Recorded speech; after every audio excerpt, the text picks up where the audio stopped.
OK, bon, on va regarder les projets de loi. Qu'est-ce qu'on a à l'ordre du jour? C12.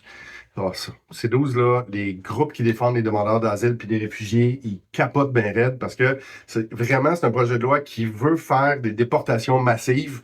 Puis en ce qui concerne les droits de la personne puis les droits fondamentaux, on peut pas appuyer ça au NPD. Fait que ça, c'est de la boîte, c'est dans le D.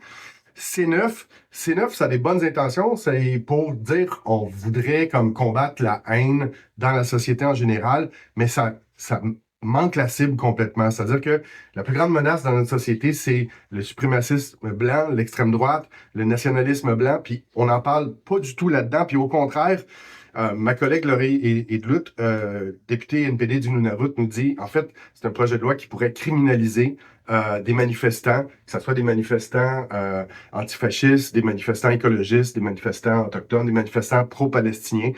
Donc c'est vraiment, ça remplit pas le truc. Ah, C233, ça, c'est un projet de loi privé de ma collègue Jenny Kwan pour empêcher l'exportation d'armes à des régimes qui pourraient commettre des crimes de guerre, des crimes contre l'humanité ou des génocides.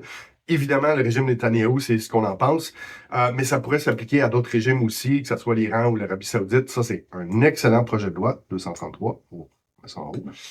C3, C3, ça c'est plus une technicalité, c'est-à-dire qu'il y avait un trou dans la législation pour dire que les gens, à cause de leurs parents qui étaient à l'étranger, avaient perdu leur citoyenneté canadienne, qui pouvaient la retrouver. On a voté en faveur. C'était un bon projet de loi. On va le mettre dans cette catégorie-là. Ben, C5, ça, c'est épouvantable. Ça, c'est le projet de loi qui est vraiment le rêve de Stephen Harper pour scraper le processus d'évaluation environnementale, puis vraiment faire du rubber stamp pour des projets, gaz naturel, pipeline, des mines, un paquet d'affaires qui vont polluer au bout. Et bizarrement, Stephen Guilbeault, ça a l'air que lui, ça ne le dérange pas, puis il a voté pour, alors que nous, ça nous préoccupe énormément. Alors, on le met complètement dans le bas de la liste.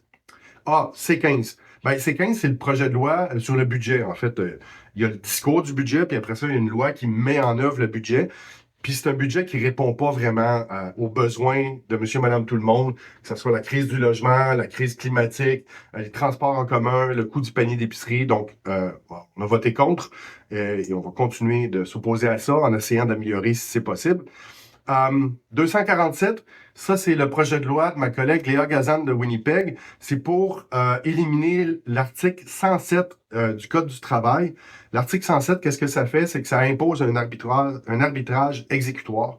Au lieu de faire un projet de loi spécial qui met fin aux moyens de pression avec une loi de retour au travail, c'est une manière contournée de s'attaquer aux droits, à la libre négociation des travailleurs et des travailleuses. Donc ça, on aime ce projet de loi-là. C'est une demande du mouvement syndical, de la FTQ, de la CSN, du CTC. Donc, on est vraiment en faveur de ça. Et le dernier projet de loi, 259, c'est le mien. C'est mon projet de loi privé pour dire quand vous êtes de retour d'un congé de maternité ou paternité et que vous perdez votre emploi après être revenu au travail, la période de référence ne doit pas être juste les 52 dernières semaines parce que vous n'avez pas le droit aux prestations d'assurance-emploi, mais qui devrait être étendue à l'année précédente. Comme ça, les mères, surtout les mères qui perdent leur emploi après le retour au travail pour être protégées avec l'assurance-emploi, puis aussi de mettre que les prochains dents, les prochains dentes plutôt, je devrais dire, devraient avoir le même nombre de semaines d'assurance-emploi que les gens qui sont en congé de maladie et pour mettre ça de 15 à 26 semaines. Alors, c'est ce projet de loi-là, c'est le mien.